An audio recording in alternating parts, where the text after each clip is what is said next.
పెరుగుతున్న పిల్లల నుంచి పెద్దవాళ్ల దాకా, డయాబెటీస్ ఉన్నవారికి, డైట్ పాటించే వారికి, హార్ట్ పేషెంట్స్కి కూడా హెల్దీ డిష్ ఇది.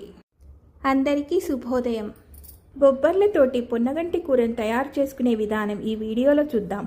కావలసిన పదార్థాలు: ముందుగా ఉడికించి పెట్టుకుని ఉన్న 1 కప్పు బొబ్బర్లు, తరిగి పెట్టుకున్న 1 ఉల్లిపాయ, 2 పచ్చిమిరపకాయ చీలికలు, చిన్న ముక్కలుగా చేసిన 1 టమోటా, శుభ్రం చేసి కడిగి పెట్టుకున్న పొన్నగంటి కూర.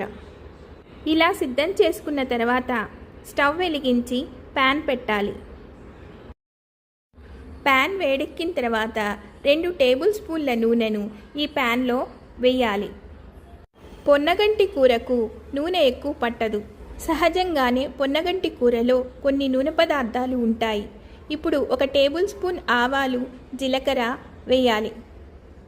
ఇష్టం ఉన్నవారు మినప్పప్పు, శనగపాడలు కూడా వేసుకోవచ్చు. ఇప్పుడు 1 ఎండుమిరపకాయని 2గా తుంచి ఈ పోపులో వేయాలి. ఆవాలు చిటపటలాడిన తర్వాత ముందుగా తరిగి పెట్టుకున్న ఉల్లిపాయ, పచ్చిమిరపకాయ చీలికలు ఈ పోపులో వేసి పచ్చిదనం పోయేంత వరకు కలపాలి. ఉల్లిపాయ ముక్కలు మరీ దోరగా వేగకుండా ఉండేటట్టు చూసుకోవాలి. ఉల్లిపాయలు వేయడం కొంతమందికి ఇష్టం ఉండదండి, వేసుకోకపోయినా పర్వాలేదు.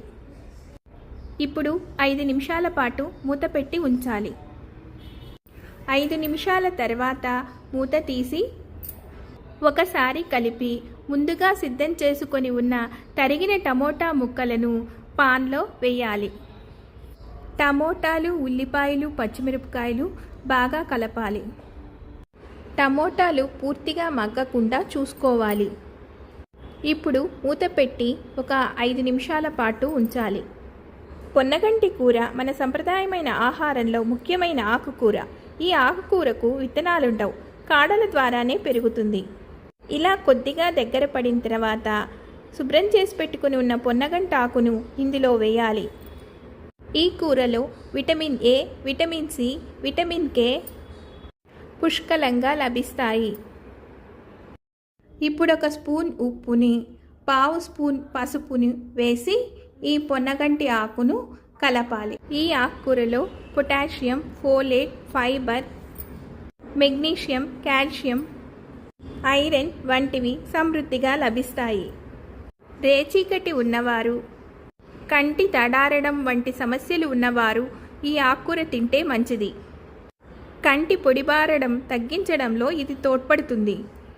ఈ ఆకులో ఉండే విటమిన్ ఏ కంటి ఆరోగ్యానికి సమృద్ధిగా తోడ్పడుతుంది. దీనిలో ఉండే ఫైబర్ చెడు కొలెస్ట్రాల్ను తగ్గించడంలో ఉపయోగపడుతుంది. మలబద్ధకాన్ని నివారిస్తుంది, పేగుల ఆరోగ్యాన్ని కాపాడుతుంది, జీర్ణక్రియను పెంపొందిస్తుంది. ఫైబర్ అంటే పీచు పదార్థాలు రక్తంలోని చక్కెర స్థాయిలు పెరగకుండా సహాయపడుతుంది. ఆయుర్వేదంలో పొన్నగంటి కూరను బంగారంతో సమానంగా పోలిస్తారు. బంగారం మనకు ఎంత విలువైనదో ఆయుర్వేదంలో పొన్నగంటి కూర అంత విలువైనది. పోయిన కంటి చూపుని తిరిగి తెచ్చే సామర్థ్యం ఉందని ఆ రోజుల్లో ఆయుర్వేద వైద్యులు విస్తృతంగా నమ్మేవారు. 48 రోజుల పాటు పొన్నగంటి కూర తింటే కంటి చూపు మెరుగుపడుతుందని నమ్మకం.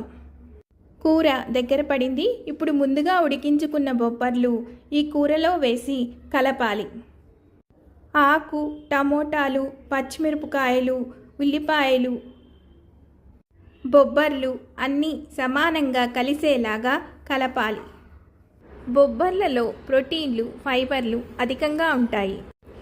తక్కువ గ్లైసిమిక్ ఇండెక్స్ ఉన్నందువల్ల రక్తంలో చక్కెర స్థాయిలు నెమ్మదిగా పెరిగి ఎక్కువసేపు ఆకలి అవ్వకుండా ఉంచి అధికంగా తినకుండా ఉంచుతుంది.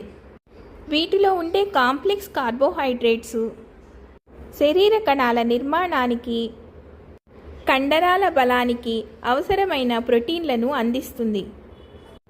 జింక్, ఫోలేట్ వంటి ఖనిజాలు ఉండడం వల్ల చర్మకాంతితో పాటు జుట్టు పోషణకు సహాయపడతాయి. కిడ్నీ సమస్యలతోటి, గౌట్ సమస్యలతోటి బాధపడేవాళ్ళు ఖచ్చితంగా డాక్టర్ సలహా పాటించి పొన్నగంటి ఆకును ఆహారంలో చేర్చుకోవాలి. కూర దగ్గర పడిందండి. ఆల్రెడీ ఈ కూరలో పచ్చిమిరపకాయలు, ఎండుమిరపకాయలు ఉన్నందువల్ల కారం కొంచెం చూసి వేసుకుంటే సరిపోతుంది. ఇంతే అండి, బొబ్బర్లతో పొన్నగంటి కూర సిద్ధమైపోయింది. ఈ కూర రుచిగా ఉంటుంది, మంచి ఆరోగ్యవంతమైనది కూడా. ఇది అన్నంలోకైనా, చపాతీలోకైనా, జొన్న రొట్టెల్లోకైనా బాగుంటుంది. ఈ సమాచారం మీకు ఉపయోగపడుతుందని, ముందు ముందు మరిన్ని మంచి విషయాలతో మీ Soumika talks. Please like, share and subscribe. Thank you for watching.